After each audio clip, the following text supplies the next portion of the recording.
Good morning, my brothers and sisters. Welcome to episode number 25 in the book of Ephesians. We're going to drill down on one word today, and that is from Ephesians chapter 4, verse 25.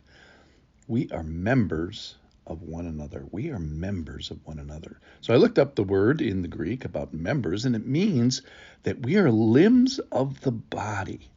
That essentially what they're saying is, you are my arm, and that's where my title today comes from, is talk to the hand. That's what two people in the Christian bodies together are supposed to be doing to one another.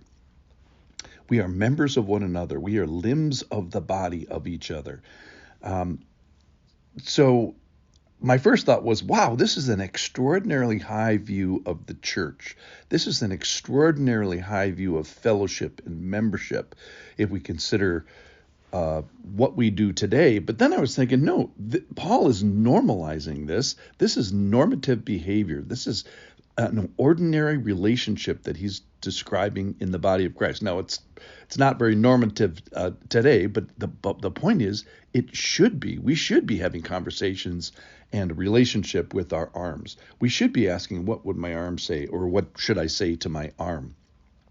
So the idea of, hey, it's not my place to speak into this in other people's lives, for example, or saying, hey, this is none of my business. What Paul is really saying is, no, this is one of my business. This is our business, to be members of one another, to be limbs of each other's body, and it's going to affect kind of everything. So listen in here. This is from verse 25 of Ephesians chapter 4. Therefore, having put away falsehood, he's talking about what he the put on and put off that he did yesterday. Let each one of you speak the truth with his neighbor. For, here's the rationale, we are members of one another. Be angry and do not sin. Do not let the sun go down on your anger, and give no opportunity to the devil. Let the thief no longer steal, but let him labor, doing honest work with his hands, so that he might have something to share with anyone in need. Verse 29, let no corrupting talk come out of your mouths, but only such as good for building up as fits the occasion, that it may give grace to those who hear. So we're members. The big concept today is we're members of one another. We are limbs of each other's body. So it affects various categories: our speech, our conflict resolution, and our generosity and our encouragement. So here's the first one is speak the truth. So this is the talk to the hand, speak to the hand. Speaking the truth, that is, we want to give all truth. We already know from 4:15, two paragraphs ago, that we're supposed to be speaking the truth in love. And so that's implied here as well. We're telling all the truth in all the love.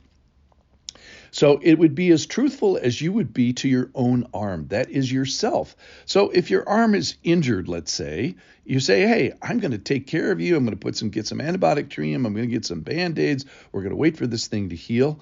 Or if your arm is slothful and you've got to tell your arm, hey, let's dial it up here.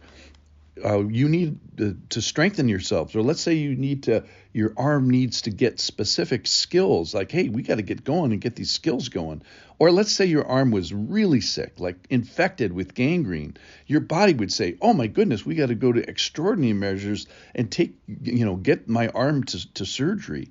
Or let's say you're going to do something dangerous. You know you're going to do something dangerous. Let's say fire up a power tool. You would say to your arm, we are walking in some dangerous territory right now. Our fingers are in incredible danger, as they never are before when you don't have power tools. So you have this honesty with your arm. So truthful. And the idea is, like, I want this arm. I love my arm. I want it still to be attached. I want it to be honest. I want to be, the loving thing to do is to say, hey, you're going to fire up a power tool. Let's be careful out there. So speaking the truth with love, assuming that I want this arm to be a part of me forever. All right, let's talk about conflict resolution. This is one of life's greatest skills. You often hear this verse used in marriage. Don't let the sun go down on your anger. And it's a great skill that we should be using in the church. So acknowledging that there's going to be difficulty, there's going to be some conflict, but he says here, let's limit this. Let's limit this in three ways. Number one is in time. So he says, don't let the sun go down on this. So let's work on this ASAP. And then the severity. So I'm angry, so I'm going to destroy the world. I'm going to drop a nuclear bomb, scorched earth policy. No. Conflict resolution, yes, but in a almost like in a kind way.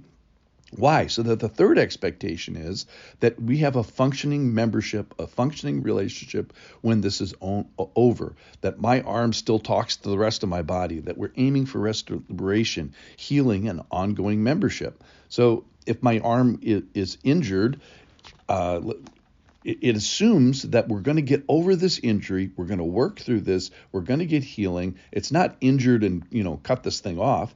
And verse 27 says, gives no opportunity to the devil, which is exactly what Satan wants. That either can be, let's say you don't speak the truth. Hey, my arm's got gangrene, but I'm ignoring it.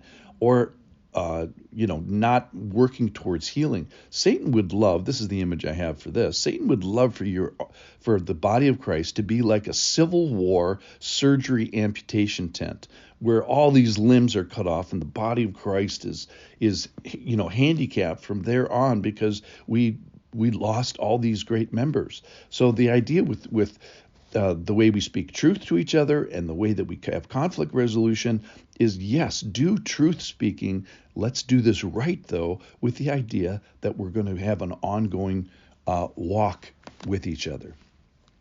Then as far as generosity, verse 28, let the thief no longer steal. Let him labor. Let him do honest work. How do I know that you're working hard enough that you have something to share with those in needs? And then encouragement, verse 29, let no uncorrupting or foul speech or let no corrupting talk come out of your mouth. Let's talk to the hand, yes, but let's do it in an encouraging and kind way. We have never spoken a neutral word in our life. They're either positive or negative. And he's saying here, be careful. Use your words carefully. Use your build-up words, the ones that give grace to those who hear. So I think by looking at talking to the hand, that we are members of one another's, we are limbs of the body. That's what that means. We are limbs of the body.